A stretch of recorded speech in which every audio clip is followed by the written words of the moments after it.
ಮತ್ತೆ ಟಿಪ್ಪು ಜಯಂತಿ ಆಚರಿಸಬೇಕೆಂದು ವಿಜಯಾನಂದ ಕಾಶಪ್ಪನವರ್ ನಿಲುವಳಿ ಮಂಡಿಸಲು ಮುಂದಾಗಿದ್ದಾರೆ. ಈ ಬಗ್ಗೆ ಆಕ್ರೋಶ ಹೊರಹಾಕಿದ್ದ ಸಿಟಿ ರವಿ, ಕಾಶಪ್ಪನವರೇ ಇತಿಹಾಸವನ್ನ ಅಧ್ಯಯನ ಮಾಡಿ ನಿಮ್ಮದೇ ಜನಾಂಗದ ಚಿದಾನಂದ ಮೂರ್ತಿ ಬರೆದಿರುವ ಟಿಪ್ಪು ಪುಸ್ತಕ ಓದಿ. ಮಲಬಾರ್ನಲ್ಲಿ ಹಿಂದೂಗಳ ಮಾರಣ ಹೋಮ ಮಾಡಿದ್ದು ಯಾರು ಅಂತ ತಿಳಿಯಿರಿ. ಮುಸಲ್ಮಾನನ ವ್ಯಕ್ತಿಗಳನ್ನೇ ಆರಾಧಿಸಬೇಕು ಅಂದ್ರೆ ಶಿಶುನಾಳ ಶರೀಫರ ಜಯಂತಿ ಮಾಡಲಿ, ಅದಕ್ಕೆ ನಾವು ಬೆಂಬಲ ಕೊಡ್ತೇವೆ. ಸಮುದಾಯದ ಓಲೈಕೆ ಬೇರೆ, ಮತಾಂತರ ಓಲೈಕೆ ಬೇರೆ. ಓಲೈಕೆ ಮಾಡಲು ಮತಾಂಧನೆ ಬೇಕಾ ಇವರಿಗೆ ಅಂತ ಸಿಟಿ ರವಿ ಕಿಡಿಕಾರಿತು. 25 ಜೀವಗಳನ್ನ ಬಲಿ ತೆಗೆದುಕೊಂಡ ಗೋವಾದ ನೈಟ್ ಕ್ಲಬ್ ನೆಲಸಮಗೊಳಿಸಲಾಯಿತು. ಗೋವಾ ಸಿಎಂ ಆದೇಶ ಬೆನ್ನಲ್ಲೇ ಅಧಿಕಾರಿಗಳು ಕ್ರಮ ಕೈಗೊಂಡರು. Birch by Romeo Lane night club ಮಾಲೀಕರಾದ ಸೌರವ್ ಲುತ್ರಾ ಮತ್ತು ಗೌರವ್ ಲುತ್ರಾ ವಿರುದ್ಧ ಇಂಟರ್ಪೋಲ್ ಬ್ಲೂ ಕಾರ್ನರ್ ನೋಟಿಸ್ ಜಾರಿ ಮಾಡಲಾಗಿದೆ. ಹಾಗೆ ಲುತ್ರಾ ಸಹೋದರರ ನೈಟ್ ಕ್ಲಬ್ ನೆಲಸಮಗೊಳಿಸಲು ಸರ್ಕಾರ ಆದೇಶಿಸಿದೆ. ಡಿಸೆಂಬರ್ 7ರ ಬೆಳಗ್ಗೆ ಲುತ್ರಾ ಸಹೋದರರು ದೇಶವನ್ನ ತೊರೆದು ಫುಕೇಟ್ಗೆ ವಿಮಾನದಲ್ಲಿ ಪರಾರಿಯಾಗಿದ್ರು.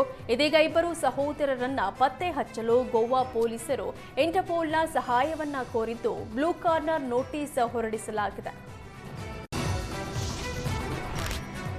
ಸುಪ್ರೀಂ ಕೋರ್ಟ್ನ ನಿವೃತ್ತ ಮುಖ್ಯ ನ್ಯಾಯಮೂರ್ತಿ ಬಿಆರ್ ಗವಾಯಿ ಮೇಲೆ ಶೂ ಎಸೆದಿದ್ದ ಹಿರಿಯ ವಕೀಲ ರಾಕೇಶ್ ಕಿಶೋರ್ ಮೇಲೆ ಹಲ್ಲೆಯಾಗಿದೆ.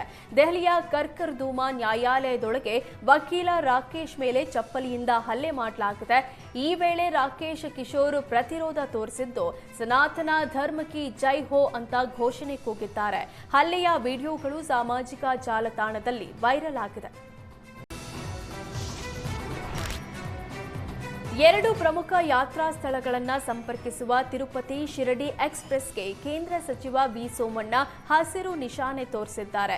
ನವದೆಹಲಿಯ ರೈಲ್ ಭವನದಿಂದ ವಿಡಿಯೋ ಕಾನ್ಫರೆನ್ಸಿಂಗ್ ಮೂಲಕ ತಿರುಪತಿ ಸಾಯಿನಗರ ಶಿರಡಿ ಎಕ್ಸ್‌ಪ್ರೆಸ್ ರೈಲಿಗೆ ಚಾಲನೆ ಕೊಟ್ಟರು. ತಿರುಪತಿ ಸಾಯಿನಗರ ಶಿರಡಿ ಎಕ್ಸ್‌ಪ್ರೆಸ್ ಆಂಧ್ರಪ್ರದೇಶ, ತೆಲಂಗಾಣ, ಕರ್ನಾಟಕ ಮತ್ತು ಮಹಾರಾಷ್ಟ್ರ ರಾಜ್ಯಗಳಲ್ಲಿ ರೈಲು ಸಂಪರ್ಕವನ್ನ ಕಲ್ಪಿಸಲಿದೆ. ಇದು ಆಂಧ್ರಪ್ರದೇಶದ ದಕ್ಷಿಣ ಕರಾವಳಿಯಿಂದ ಭಕ್ತರಿಗಾಗಿ ಶಿರಡಿಗೆ ಮೊದಲ ನೇರ ರೈಲು ಸೇವೆಯನ್ನು ಒದಗಿಸಿದೆ. ಭಾರತದ 2 ಪ್ರಮುಖ ಯಾತ್ರಾ ಸ್ಥಳಗಳಾದ ತಿರುಪತಿ ಮತ್ತು ಶಿರಡಿಯನ್ನ ನೇರವಾಗಿ ಸಂಪರ್ಕಿಸುವ ಮೂಲಕ ಈ ಸೇವೆಯು ಯಾತ್ರಾರ್ಥಿಗಳಿಗೆ ಅನುಕೂಲವನ್ನ ಹೆಚ್ಚಿಸಿದೆ.